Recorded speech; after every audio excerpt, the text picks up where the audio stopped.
Amén, hermanos. Vamos a Hechos capítulo 5. Si tú nos visitas, estamos escudriñando juntos ahora el libro de Hechos. Amén. Tengo que hablar con Sabio Ministro después, amén. Ahora sí.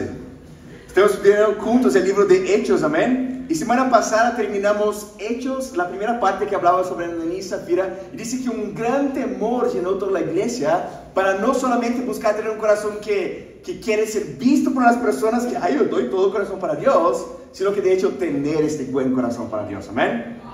Quiero iniciar la prédica de hoy con una pregunta. Más que una pregunta, es una invitación. Piensa en alguien terco. No mire para alguien terco, piensa en alguien terco. Yo no estaba como así, ¿no? Un espejo así, ¿no? Ser terco, me encanta esa palabra, no existe en portugués la palabra terco. En portugués solo se dice cabeza dura, pero aparentemente acá se dice cabeza dura para alguien terco también. O obstinado, o testarudo, me encantó esa. O tenaz, pertinaz. ¿Pertinaz? Sí, pertinaz. Nunca había escuchado esa palabra. Muy formal. Y usamos bastante esa palabra en una connotación negativa. Significa alguien que en una discusión no está escuchando, solo está esperando su vez de hablar. Está como así, ¿sabes? Y ahí cuando le toca a la persona hablar, no escuchó nada que fue dicho para ella.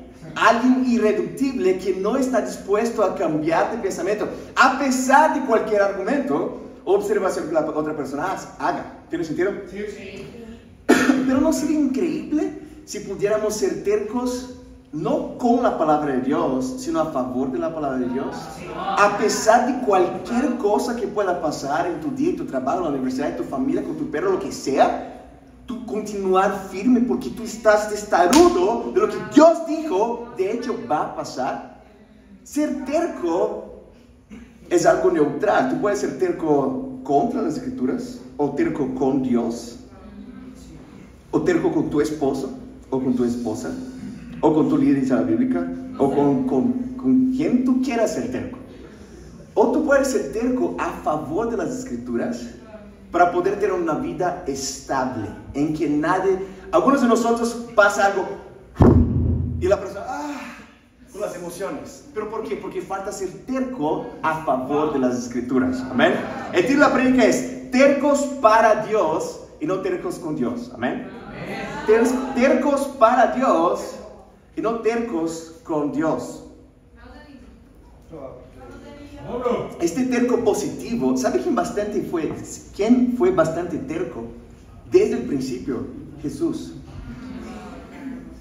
Sabemos bien porque ya escudriamos Lucas, amén. Después de Lucas 3, que Jesús fue bautizado, Jesús fue probado por Dios en el desierto a través de Satanás. Jesús permaneció firme con las escrituras. Y después de eso, como también ya estudiamos, desde la primera prédica de Jesús predica salvación y sanación y milagros, pero también juicio y arrepentimiento. Y la gente ya quería matarle desde la prédica 1.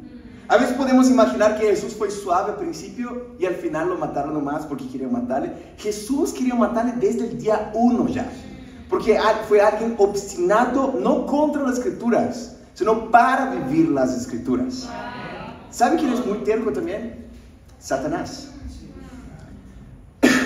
Satanás es muy terco en el sentido de que Satanás siempre utiliza las mismas armas, artimañas, maneras, lo que tú quieres llamar eso, para atacar a las personas, atacar tu fe, para que tú puedas dejar a Dios. ¿Y sabes por qué Satanás utiliza las mismas armas? Porque funciona. Desde el principio con Adán y Eva fueron los mismos temas. Era algo como, pero mira esa fruta como se ve bien para comer. Recuerda que Satanás tuvo la misma estrategia con Jesús, como vuelve esa piedra en pan, porque es algo inherente al cuerpo. Satanás va a utilizar algo inherente del cuerpo de tentación como pecado sexual. ¿Por qué utiliza hasta hoy? ¿Por qué? Porque funciona. Satanás no tiene miles de maneras de atacar a las personas, tiene algunas nomás. ¿Por qué? Porque funciona.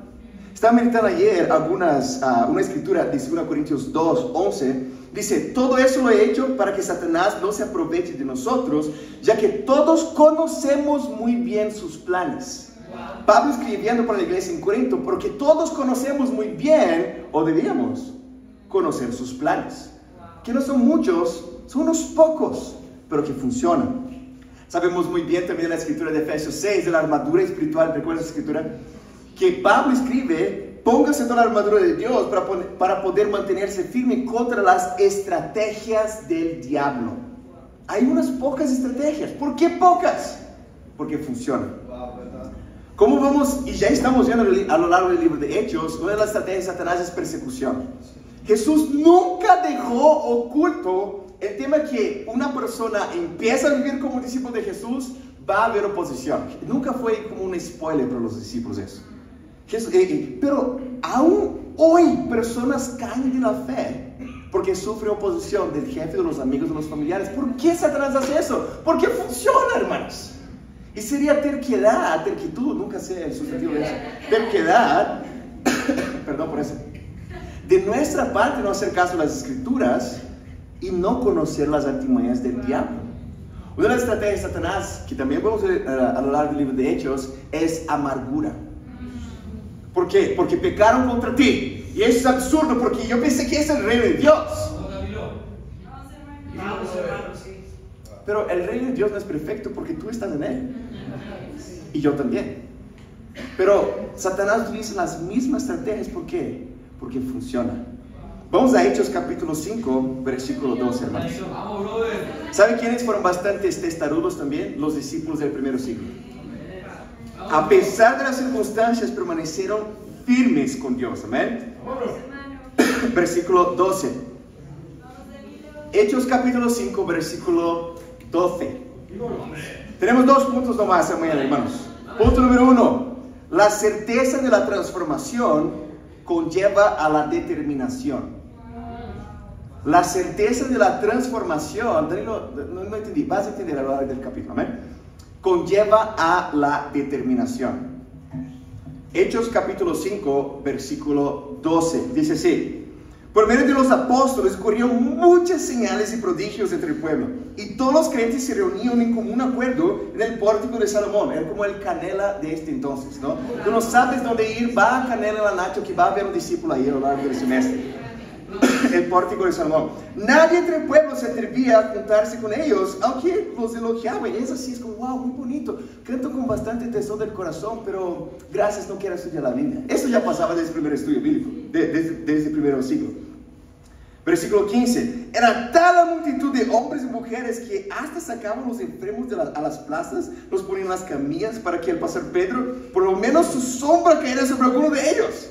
También de los pueblos vecinos de Jerusalén acudían multitudes que llevaban personas enfermas y atormentadas por espíritus malignos, y todas eran sanadas. Cosas increíbles estaban pasando, pero tú das un paso de hacer la voluntad de Dios, ¿qué va a pasar?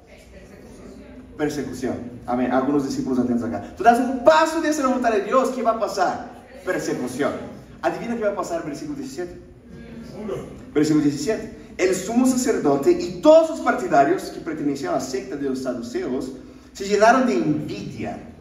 Entonces arrestaron a los apóstoles y los metieron en la cárcel común. ¿Imaginas por qué tú estás en la cárcel? Porque tú eras envidia de mí. Esto pasó con los discípulos. Pero en la noche, un ángel del Señor abrió las puertas de la cárcel y los sacó. Vayan, les dijo, preséntense en el templo y comuniquen al pueblo todo este mensaje de vida. Sería interesante pasar eso, ¿no? Es como ellos están ahí, estábamos predicando ahí tranquilos, y un ángel simplemente, ¿sabes qué? Continúe predicando la palabra de Dios, todo ese mensaje de vida. Básicamente lo que pasa a lo largo del capítulo 5 acá, ellos empiezan a deliberar qué pasó con estos apóstoles. Vamos a saltar acá en versículo 28, 27. ¿Está conmigo, familia? ¿Están despiertos? Bueno, los condujeron ante el consejo, y el sumo sacerdote les reclamó: terminantemente les hemos prohibido enseñar en este nombre. Sin embargo, ustedes han llenado a Jerusalén con sus enseñanzas y se han propuesto echarnos la culpa a nosotros, como si no fuera, de la muerte de este hombre. Es necesario obedecer a Dios antes que los hombres, respondió Pedro, bien terco, a favor de las escrituras. y a los demás apóstoles: el Dios de nuestros antepasados resucitó a Jesús, a quien ustedes mataron colgándolo en un madero. Por su poder Dios lo exaltó como un príncipe y salvador para que diera a Israel arrepentimiento y perdón de pecados. Nosotros somos testigos de estos acontecimientos y también es del Espíritu Santo que Dios ha dado a quienes le obedecen. A los que oyeron eso se les subió la sangre en la cabeza. ¿Ya vieron una persona enojada alguna vez? Sí. Pero no tu mamá enojada, otro nivel de enojado. Es como alguien que quiere matarte en vivo en ese momento. Subió la sangre en la cabeza y querían matarlos. Pero un fariseo llamado Gamaliel, maestro de la ley, muy respetado por todo el pueblo, se puso de pie en el consejo y mandó que hicieran salir por un momento los apóstoles. Luego dijo: hombres de Israel, piensen 2 veces en lo que están a punto de hacer con estos hombres, casi por matarles. Versículo 36. Hace algún tiempo surgió Teudas, intentando ser alguien, y se reunieron unos 400 hombres. Pero lo mataron y todos sus seguidores se dispersaron y ahí se acabó todo. Después de él surgió Judas el Galileo en los días del censo y logró que la gente lo siguiera. A él también lo mataron y todos sus secuaces se dispersaron. En este caso les aconsejo que dejen a esos hombres en paz, suéltenlos. Si los que proponen hacer es de origen humano, fracasará. Pero si es de Dios, no podrán destruirlos. Y ustedes se encontrarán luchando contra Dios. De los que estaban tercos a favor de querer matarles nomás, había uno terco y estaba solo considerando: chicos, ¿sabes qué? Deja. Porque si es de los hombres, no va a salir nada de eso. No va a empezar, gloria, no va a durar 5 años eso y se va a acabar. Como pasó con los otros muchachos antes. Pero si es de Dios, entiendan algo. Ustedes están luchando no contra discípulos de un tal Jesús. Ustedes están luchando contra Dios mismo. A ver qué ellos hacen. Versículo 39b. Se dejaron persuadir por Gamaliel, entonces llamaron a los apóstoles y luego de azotarlos, les ordenaron que no hablaran más en el nombre de Jesús. Después de eso, los soltaron. Así pues, los apóstoles salieron del consejo llenos de tristeza y depresión. ¿No está escrito eso en tu Biblia? Pero ¿cómo ellos estaban actuando de esa manera? Llenos de gozo por haber sido considerados dignos de sufrir afrentas por causa del nombre, y día tras día, en el templo y de casa en casa, no dejaban de enseñar y anunciar las buenas nuevas de que Jesús es el Mesías. A mí me encanta la escritura, hermanos, por varios motivos. Una de las estrategias claras de Satanás, obvias de Satanás, es persecución. Y varios de nosotros ni abrimos nuestra boca para compartir la fe. Imagina si esos discípulos, que tú tienes que hacer una campaña de evangelismo y comparte con 2 personas antes de la Biblia. Imagina a alguien así ser azotado por estar predicando la palabra de Dios. No iba a durar un segundo. ¿Cuál es el principio? Satanás utiliza eso, ¿sabe por qué? Porque funciona. Yo me acuerdo en mis épocas de la universidad, cuando tenía cabello, poníamos cartaces, no tan grandes, sino pero hasta aquí más o menos. Cartaces en los paraderos de la universidad y la gente veía y venía para las charlas bíblicas. Por causa de eso, algunas personas, los haters de la vida, veían eso y sacaban todos los flyers que poníamos en los paraderos. Poníamos 2 flyers, dos posters ahí en los paraderos. La gente sacaba, no duraba 2 días, hermanos. Poníamos 5 más. Porque tú tienes que ser más terco aún. Pero cuesta dinero salir de los propios universitarios. No importa, es para eso que sirve el dinero que Dios nos confía. Para ser más discípulos. ¿Cuál es el principio, hermanos? ¿Eres terco para anunciar la palabra de Dios? Lo que me encanta acá, como vimos ya semana pasada, no es por casualidad que eran las mentes más brillantes de Jerusalén en este entonces, que les ordenaron: nunca más hablen en nombre de Jesús. Ellos entendieron: no va a ser matar a ese tal Jesús que va a terminar con el mensaje, no va a ser azotar a los apóstoles que va, pero les ordenamos terminantemente: no abran más la boca. Es una manera de acabar con la esperanza de salvación de tu familia. No es que te azoten, es que tú te calles. No es que tú pierdas tu trabajo, es que tú no compartas la fe. Cuando entendemos eso profundamente, hermanos, eso debe motivarnos para que podamos anunciar la palabra de Dios en cualquier circunstancia. Esa terquedad, ya me olvidé, terquedad, esa está correcta, no me olvidé. De corazón, positivamente, no pasó solo con los discípulos ahí en Hechos 5. Hay varios hombres de la Biblia que me encantan y me inspiran sobre esa terquedad. Vamos a Juan capítulo 9. Juan capítulo 9, hay un muchacho que estaba harto de religiosidad aquí. Y se puso valiente. ¿Estamos ahí? Juan capítulo 9, versículo 1. Dice así: a su paso, Jesús dio un hombre que era ciego de nacimiento. Sus discípulos le preguntaron: Rabí, para que este hombre haya nacido ciego, ¿quién pecó? ¿Él o sus padres? Porque en sus cabezas, si alguien nació así, alguien pecó. Ellos tenían un prejuicio, una manera religiosa de pensar. Y mira que Jesús contesta. Versículo 3. Ni él pecó, ni sus padres, respondió Jesús, sino que esto sucedió para que la obra de Dios se hiciera evidente en su vida. Mientras era el día, tenemos que llevar a cabo la obra del que me envió. Viene la noche cuando nadie puede trabajar. Mientras esté en el mundo, luz soy del mundo. Dicho esto, escupió en el suelo. Quiero que imaginen gráficamente la escena. Qué linda la escena. Jesús podría, ¿sabes qué? Está sano. Como ya hizo con otros ciegos de la Biblia también. Pero que Jesús quería hacer como, chicos,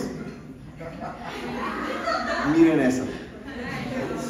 Y se formó barro, entonces no era como un suelo así, un piso, ¿sabes? Una cerámica, no. Cuspió en el suelo, hizo barro. Andrés, hizo barro con la saliva. Había un Andrés con ellos también, el hermano de Pedro. Hizo barro con la saliva y se le untó los ojos del ciego, diciéndole: ve y lávate en el estanque de Siloé, que significa enviado. El ciego se fue, probablemente confuso, ¿no? Y se lavó, y al volver ya veía. Imagina tú nacer ciego, nunca has visto. Quizás él no vio que Jesús pasó en su cara, tampoco. Quizás eso le ayudó a su corazón. Pero imagina la alegría que ese muchacho sentía. ¿Será que había pasado por desapercibido el cambio de tener una experiencia con Jesús ahí? Claro que no era muy obvio para él. Versículo 8. Sus vecinos y los que lo habían visto pedir limosna decían: ¿no es este que se sienta a mendigar? Unos aseguraban: sí, es él. Y otros decían: no es él, sino que se parece. Pero él insistía: soy yo. ¿Cómo entonces se han abierto los ojos? Le preguntaban. Este hombre que se llama Jesús es un poco de barro. Él quedó sabiendo después, ¿no? No contó cómo, ¿no? Hizo el barro, pero me untó los ojos y me dijo: ve y lávate en Siloé. Así que fui y me lavé, entonces pude ver. ¿Y dónde es este hombre? Le preguntaron. No lo sé, respondió. Llevaron ante los fariseos, la autoridad de los judíos, al que había sido ciego. Era sábado, claro que era sábado. Cuando Jesús hizo el barro, y se le abrió los ojos al ciego. Por eso los fariseos a su vez le preguntaban cómo había recibido la vista. ¿Sabe cómo ya alguien más quiere saber? Voy a escribir un libro sobre eso, ¿no? Me untó de barro los ojos, me lavé y ahora veo, respondió. Algunos de los fariseos comentaban: este hombre no viene de parte de Dios porque no respeta el sábado. Otros objetaban: ¿cómo puede un pecador hacer semejantes señales? Y había desacuerdo entre ellos. Por eso interrogaron de nuevo al ciego, ex ciego, ¿no? ¿Qué opinas tú de él? Fue a ti que le abrió los ojos. Yo digo que es profeta, contestó. Pero los judíos no creían en el hombre que hubiera sido ciego y que ahora viera, hasta que llamaron a sus padres. Y probablemente el ciego ya estaba como: ay, finalmente alguien me va a defender acá, ¿no? De lo que pasó. Y les preguntaron: ¿ese es su hijo, el que dicen ustedes que nació ciego? ¿Cómo es que ahora puede ver? Sabemos que es nuestro hijo, contestaron los padres, y sabemos también que nació ciego. Lo que no sabemos es cómo ahora puede ver, ni quién le abrió los ojos.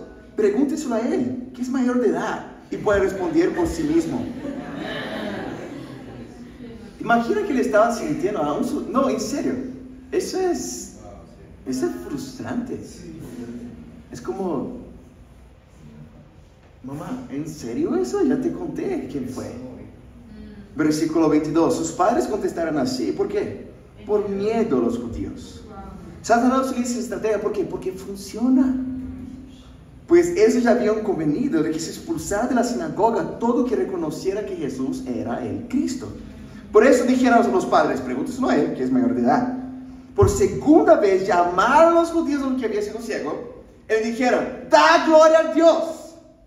Dar gloria a Dios es concuerda conmigo, ¿no? A nosotros nos consta que este hombre es pecador.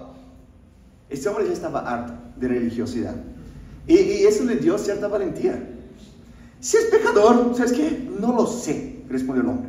Lo único que sé es que yo era ciego y ahora veo. Pero insistieron, ¿qué te hizo? ¿Cómo se te abrieron los ojos? Ya les dije, no me hicieron caso. ¿Por qué quieren verle de nuevo? Es que también ustedes quieren hacerse sus discípulos. Probablemente sí, ¿no? Entonces lo insultaron y le dijeron, discípulo de este serás tú. Nosotros somos discípulos de Moisés. Y sabemos que Moisés le habló a Dios, pero este ni sabemos ni de dónde salió. Y mira la respuesta. Allí está, wow. Ahí está lo sorprendente, respondió el hombre. Que ustedes no saben de dónde salió y que me ha abierto los ojos. Sabemos que Dios no escucha a los pecadores, pero sí a los piadosos y quienes hacen su voluntad. Jamás se ha sabido de alguien que ha abierto los ojos de quien nació ciego.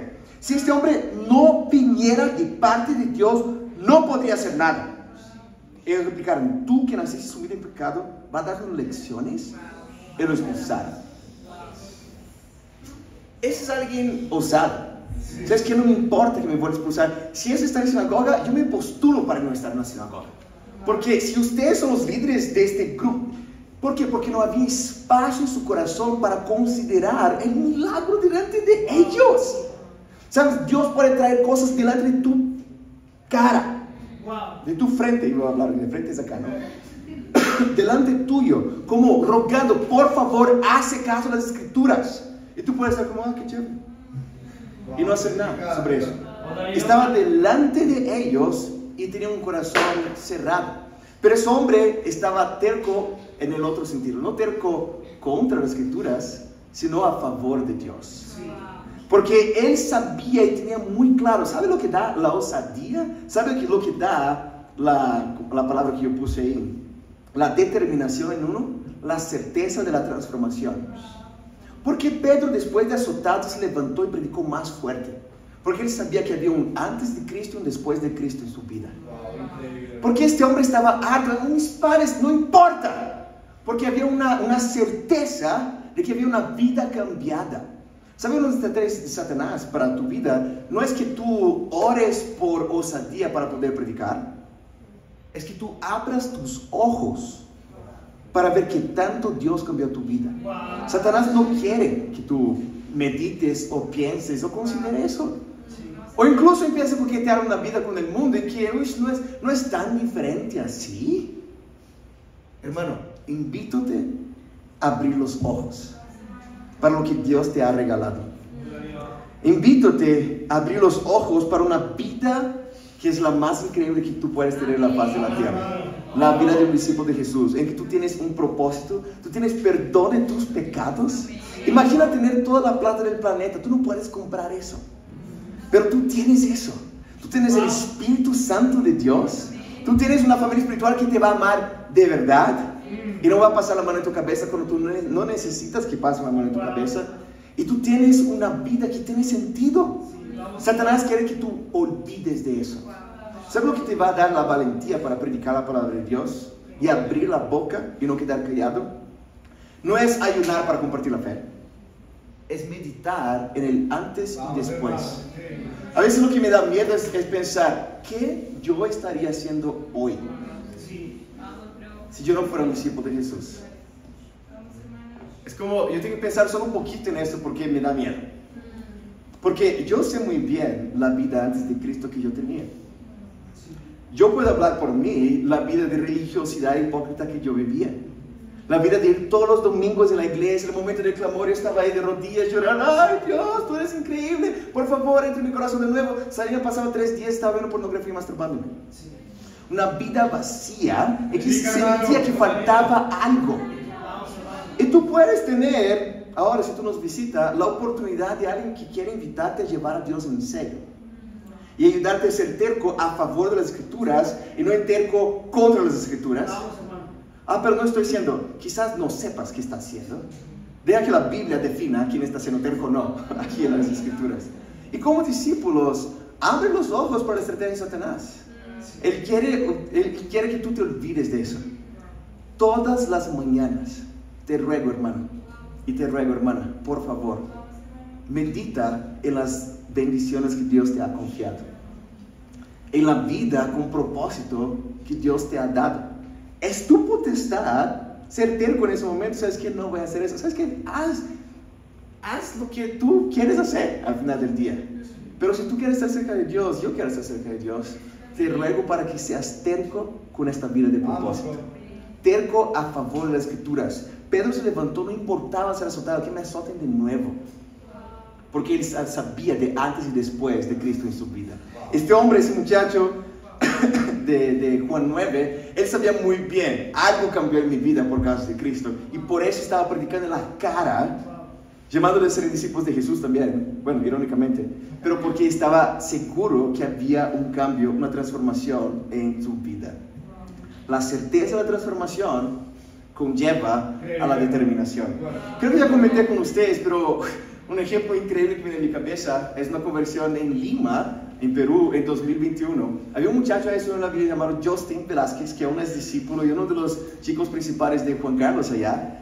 Y él está estudiando la Biblia y clásico, universitario, chino, como se dice acá, ¿no? Su papá se opuso. ¿Qué onda que tú estás metido con esos estudios bíblicos? ¿No? Y su papá le dijo, ¿sabes qué? Si tú te vas a la iglesia para ser bautizado el día de hoy, yo me voy también y voy a hacer un escándalo. Típico novela, ¿no? Estamos en Latinoamérica, ¿eh? Y es verdad eso. Y bueno, ojalá que sea rápido eso. Y él me llamó con todo eso. Bro, ven, va a ser interesante eso.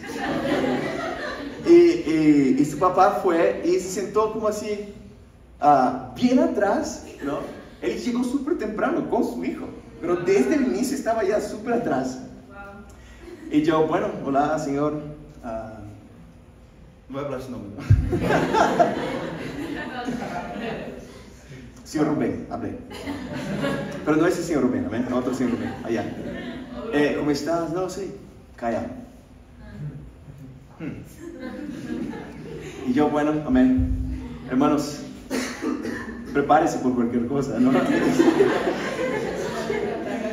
Y así como Valentina fue presentada, Justin fue presentado este día, y encima de la tarima había como una alturita allá. Él apuntó para su papá, y tú no entiendes qué está haciendo, pero tú también vas a estudiar la Biblia y vas a ser bautizado un día. Su papá estudió la Biblia y en 3 meses fue bautizado también. Por eso puede hablar en nombre del señor Rubén, que es discípulo también, amén. Pero ¿cuál es el principio? ¿Por qué alguien haría eso? Porque él estaba seguro, hay una vida apodrida que yo quiero dejar. Si va a hacer escándalo, que haga escándalo, que me azote acá. Pero yo sé que Dios me cambió. La certeza de la transformación conlleva a esa determinación. Y tienes que medirte. Si tú no estás determinado, no ayune por valentía. Medite en cuánto Dios te transformó. Y aprecie eso, a punto de querer eso para otras personas también. Amén. Gracias a Dios, hermanos, que 12 años atrás, discípulos entendieron muy bien que había un antes y después y abrieron la boca conmigo. Y me invitaron a estudiar la Biblia y transformaron mi vida con las Escrituras. Gracias a Dios que Sara entendió muy bien el principio de que Dios transformó su vida, invitó a Valentina a estudiar la Biblia y hoy Valentina va a ser bautizada. Porque la certeza de la transformación conlleva a la determinación. Casi me olvidé la palabra. Y gracias a Dios, y como discípulos, vamos a tomar en serio eso y vamos a ser tercos a favor de las Escrituras, de meditar cada día, y por eso vamos a compartir la fe a lo largo de la semana. Amén. Punto número 2. La convicción de la prueba conlleva a más multiplicación. Suena que el agua volvió. Y alguien tiene que cerrar los caños, por favor. Yo prefiero eso que los fuegos artificiales del otro día. Es mejor así. Es un chiste interno. Amén. A ver, Hechos capítulo 6. Vamos allá, hermanos.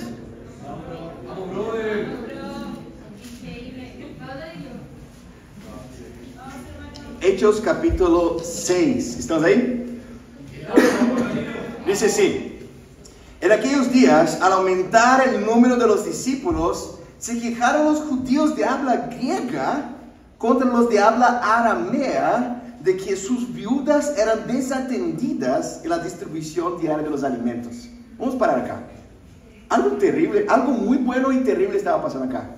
Versículo 1 dice que estaba aumentando el número de discípulos. Amén. Es increíble. Pero cuando aumenta el número de discípulos, ¿qué aumenta también?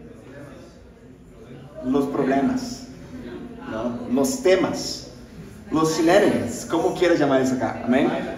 Eso. Y es fascinante, hermanos, que el reino de Dios, como comentamos ya, no es perfecto porque tú estás en él y yo también. Pero ¿qué significa tener un corazón amargo? ¿Qué es una de las artimañas de Satanás? Imagina, es que a veces no entendemos la gravedad de lo que pasó acá. Fue bien feo lo que pasó acá. Imagina que hay discípulos con trasfondo de habla griega y discípulos con trasfondo de habla aramea, son como unos extranjeros. Como tener, no sé, discípulos de otras naciones dentro de la misma iglesia. Y como eran viudas, no había como un gobierno que les cuidaba de jubilazgo, tenía EPS gratuito. Tenían que cuidarlas de las viudas ahí. Pero cuidaban diferente. Las que eran más locales cuidaban con mejor atención que las que eran las extranjeras. Eso es terrible. Si tenemos un mal corazón podemos pensar, como ya compartí antes, como qué absurdo, yo pensé que ese era el reino de Dios, ¿sabes qué? Me voy. Pero es muy fácil ver el error. Y otra cosa es amar y ayudar a tu hermano a arrepentirte. Gracias a Dios los discípulos acá tuvieron un buen corazón. Amén. Porque siempre que, cuando alguien pega contra ti, siempre hay dos opciones. Hay más, pero si resumen dos. O te amargas, o creces espiritualmente. Cuando pecan contra ti, y es difícil porque te pones en una situación de que, como, qué absurdo que pecaron contra mí. Pero es arrogante, es ponerte en una posición de que tú nunca harías eso. Cuando hacemos eso todo el tiempo, con Dios. Gracias a Dios que ellos tuvieron un buen corazón. Versículo 2 dice así: así que los 12 reunieron a toda la comunidad de los discípulos y dijeron: no está bien que nosotros, los apóstoles, descuidemos del ministerio de la palabra de Dios para servir las mesas. Hermanos, escogen entre ustedes a 7 hombres de buena reputación, llenos del espíritu y sabiduría, para encargarles de esta responsabilidad. Así nosotros nos dedicaremos de lleno a la oración y el ministerio de la palabra. Esta propuesta agradó a toda la asamblea. Escogieron a Esteban, y graben esos nombres porque vamos a hablar bastante de ellos en los próximos capítulos. Amén. Esteban, hombre lleno de fe del Espíritu Santo, a Filipe, a Prócoro, a Nicanor, a Timón, a Pármenas y a Nicolás, un prosélito de Antioquía. Los presentó ante los apóstoles, quienes oraron y les pusieron las manos. Básicamente dice, ¿sabes qué? Los apóstoles no pueden estar cuidando las mesas. Por causa de ese problema, vamos a levantar más líderes que serán encargados de lidiar con eso, y no cualquier persona, personas que ya están sirviendo a Dios bien. Y encargan a esos 7 muchachos como consecuencia. ¿Están conmigo, hermanos? Sí. Versículo 7 dice así: y la palabra de Dios se difundía, el número de los discípulos aumentaba considerablemente. Versículo 1 dice que aumentaba. Versículo 7 dice que aumentaba ¿cómo? Considerablemente en Jerusalén. E incluso muchos de los sacerdotes obedecían la fe. ¿Por qué? Porque problemas en manos de discípulos pueden ser oportunidades para glorificar a Dios. Quizás si un problema si el problema no existiera, esos líderes no serían levantados en esa situación. Y ellos estarían aumentando los discípulos, pero no considerablemente. Es increíble, hermanos, que como discípulos tenemos la opción de, ante los problemas, o amargarse o crecer. Ante los temas difíciles, lo que quieras llamar eso, o tú tienes la oportunidad de amargarse o desarrollarse con Dios. Tenemos que dividir las responsabilidades del reino de Dios, definitivamente. Tenemos que tener personas cuidando de los niños, allá afuera está en el sol en ese momento. ¿Pero por qué? Porque tenemos que cuidar de los niños, amén. Y gracias a todos los que ya cuidaron de los niños eventualmente, amén. Tenemos que tener personas que cuiden de las finanzas de las iglesias, gracias a Dios, Miguel, por hacer eso también. Tenemos personas que cuidar del cyber, cuidar de Mercy, de los reportes semanales, de los universitarios, de los solteros, de los casados, de las sillas, de las canciones. Hay tantas cosas para hacer cuando avanzar el reino de Dios. Y cuando nosotros entendemos la necesidad de levantarse para suplir las necesidades del reino, Dios puede multiplicar los esfuerzos. Los líderes tienen que estar enfocados en el ministerio de predicar la palabra de Dios, en la oración, pero también todos deben estar involucrados en servir a Dios de la manera que Dios te pone en el corazón. Danilo, no sé qué hago. Descubre algo para hacer, hermanos. Seguramente va a haber cosas para hacer. Amén. Quizás es ser incluso un plomero para, no sé, lo que sea. Pero siempre hay cosas para servir el reino de Dios. Amén. Pero acabo de ser bautizado. Hermano, hermana, qué increíble. Levántate y trabaja para Dios. Amén. Para servir a Dios. Porque simplemente eso, hay multiplicación de los discípulos. Uno de esos discípulos que es levantado se llama Esteban. Y Esteban, quiero resumir esa parte acá, era un hombre lleno del Espíritu Santo y empieza a predicar la palabra. Y cada vez que tú empiezas a predicar la palabra, para hacer cosas para Dios, ¿qué va a pasar? Persecución. Vamos a saltar acá capítulo 7, versículo 1, para terminar, hermanos. Vamos, hermano. Vamos, Danilo. Aquí, perdón, capítulo 6, versículo 15, para tener un poquito de contexto. Dice, todos los que estaban sentados en el consejo fijaron la mirada en Esteban y vieron que su rostro era como de Cristian Guerrero, ¿no? Se parecía como de un ángel. Sí, está bien, ¿no? Versículo 1. ¿Son ciertas esas acusaciones? Le preguntó el sumo sacerdote. Aunque estaba meditando, ángeles de Apocalipsis tienen como 20 ojos, ¿no? 2 cabezas, unas cosas bien locas así. Te quiero, bro. ¿Son ciertas esas acusaciones? Versículo 1. Le preguntó el sumo sacerdote. Él contestó, hermanos y padres, escúcheme. El Dios de la gloria se apareció a nuestro padre Abraham cuando éste aún vivía en Mesopotamia, antes de radicarse en Canaán. Deja tu tierra y a tus parientes, le dijo Dios, y ve a la tierra que yo te mostraré. Y detalladamente hablar de todo el capítulo 7. Fue tan increíble la prédica de Esteban que Lucas se da el trabajo de poner toda la prédica de Esteban acá. Empieza a hablar la historia de todo el pueblo de Dios, con sus glorias y con sus derrotas, con su cercanía hacia Dios y con su rebeldía hacia Dios también. Y en el final de la prédica de Esteban, ¿saben cómo en el final de la prédica uno inspira? Y quiero inspirarles con esos retos prácticos. Vamos a ver cómo Esteban termina inspirando en su prédica. Hechos capítulo 7, vamos acá al versículo 51. Imagina terminar la prédica así. Después de compartir toda la historia del pueblo de Israel, Esteban termina la prédica así. Tercos y duros de corazón y torpes de oídos. Ustedes son iguales a sus antepasados.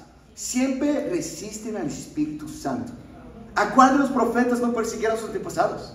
Ellos mataron a los que dieron temor a anunciar la venida del justo. Y ahora a este lo han traicionado y asesinado ustedes, que recibieron la ley promulgada por medio de los ángeles y no la han obedecido. Vamos a ver cómo si la gente fue, no sé, compungió en el corazón y preguntó qué debemos hacer. La reacción de ellos, versículo 54.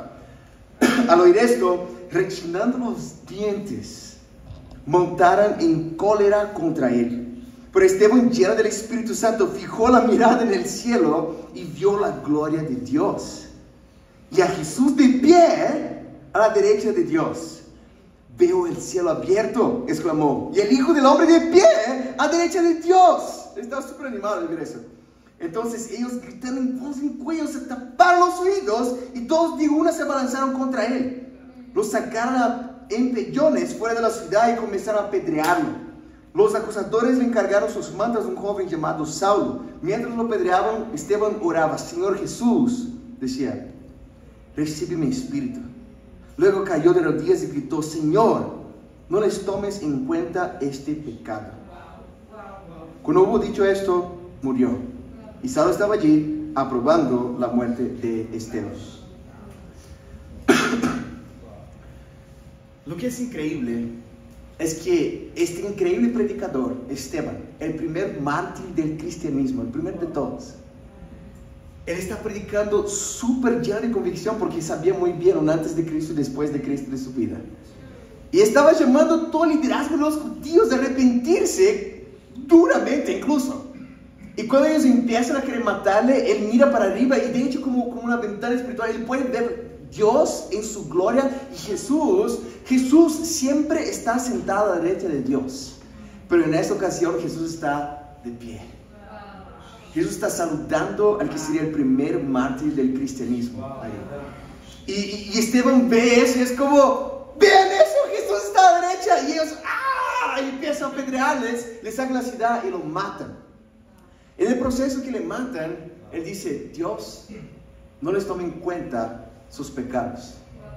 ¿Quién dijo eso allá atrás? Jesús. Él también dice: Dios recibe mi espíritu. ¿Quién dijo también eso allá atrás? Jesús. Pero Danilo, Esteban fue uno de los 12. No. Esteban fue bautizado después, pero se levantó increíblemente. Pero ¿cómo tenían las mismas convicciones y palabras de Jesús? Y ahí está el poder de ser enseñado a obedecer todo, hermanos. Parte de la gran comisión de Mateo 28 es: vayan y al discípulo de todas las naciones, pero también enseñándoles a obedecer todo. Aunque no era de los discípulos cercanos de Jesús, él fue entrenado por los discípulos cercanos de Jesús. Varios de nosotros acá no solo no apreciamos, quizás apreciamos, pero no aprovechamos todos los nutrientes que el discipulado puede darnos. Que no es solo un tiempo para contar cómo fue o no fue la semana, sino, ¿sabes qué? Entréname. Quiero ser más como Cristo. Y sí, se ha abierto cómo fue o no fue la semana. Amén. Pero ¿cuál es el principio? No sé qué hablar en discipulado. Es muy simple. Va a ver la vida de la persona, mi vida, y la palabra de Dios va a ver como una diferencia. Y esa diferencia, tú hablas sobre eso. Eso es ser discipulado. Vamos. Pero si tú tienes que pisar en cáscaras de huevos para hablar con mi corazón, es porque yo no entiendo el principio por detrás. Y necesito ser ayudado a entender ese principio, pero quiero inspirarnos, hermanos, a entender que todo eso pasó, el poder del discipulado, levantar nuevos líderes, predicadores increíbles. ¿Por qué? Porque había problemas allá atrás. Problemas en las manos de discípulos son oportunidades para multiplicar y dar glorias para Dios. Me quedo imaginando Vane me contó esa mañana que su hijo, que ya fue discípulo, infelizmente se apartó, estaba pasando un momento bastante difícil allá en Estados Unidos, que se fue para allá, que está de moda ir para allá. ¿Por qué será? Bueno, es otro tema. Pero estaba ya triste y depresivo, y Vane entendió: esa es una oportunidad para plantar semillas. Y Vane empezó a hablar para que él volviera a estudiar la Biblia, y él está haciendo los estudios de restauración con José de Chicago, y hoy se está mudando para Chicago para vivir con hermanos. Eso es increíble, ¿eh? ¿Pero por qué? Porque en un problema ahora podría ser como: y ahora que hago, que está lejos, está depresivo. Pero si tenemos las lentes espirituales, vamos a entender que problemas, si estamos cerca de Dios, pueden ser increíbles oportunidades de acercarnos a Dios y hacer cosas mayores para Dios. Me quiero imaginar lo que pasó famoso con Carol el año pasado, que fue deportada, ¿no?, de Canadá o Dinamarca. Carol fue deportada de México, ¿recuerdan eso? Ella logró hacerlo, ¿no? Es como, wow, felicidades. Bueno, es otro tema. Pero eso es difícil. Carol fue en una prisión del aeropuerto, quedó como unas 8 horas allí. Es humillante, teniendo todos los documentos y todo eso. Pero Carol entendió, tuvo que regresar a Brasil para hacer más documentos. Dios, tú me tienes acá por algún motivo. Yo no sé lo que es, pero me tienes aquí por alguna cosa tienes. Porque uno puede amargarse. Eso, ¿sabes qué? Voy a quedar acá para, no sé, no pensar en nada. Pero ella entendió, Dios tiene algo y plantó semillas en sus familiares, Su sobrina empezó a estudiar la Biblia, en 3 meses fue bautizada a niña y hoy está liderando estudios bíblicos poderosamente en San Paulo. ¿Pero por qué? Porque problemas en manos de discípulos que están cerca de Dios, discípulos tercos cerca de Dios, son oportunidades increíbles para hacer la voluntad de Dios. Amén. Quiero inspirarnos, hermanos, a imitar el corazón de Esteban. Esteban estaba súper terco para hacer la voluntad de Dios porque sabía muy bien de un antes y de un después. Y entendió que este problema daría glorias a Dios. Con su propia vida dio glorias a Dios. En resumen, piensa en alguien terco. Ese tiene que ser tú. Ese tiene que ser yo. No contra Dios, sino tercos para Dios, a favor de las Escrituras. Terco para pensar así que sí, la cosecha es abundante, aunque tú no sientas eso, pero tú eres terco y continúas predicando la palabra de Dios. Entender y terco de pensar que sí, en medio de la prueba, si perseveras, Dios puede ser glorificado, porque eso es más verdad de lo que tú sientes, de lo que yo siento. Seamos tercos, obstinados a favor de las Escrituras, hermanos, para salir de acá y encontrar ahí más Valentinas y Valentines que están rogando a Dios, por favor, envíe discípulos tercos a mi vida y para Dios sea la gloria. Amén.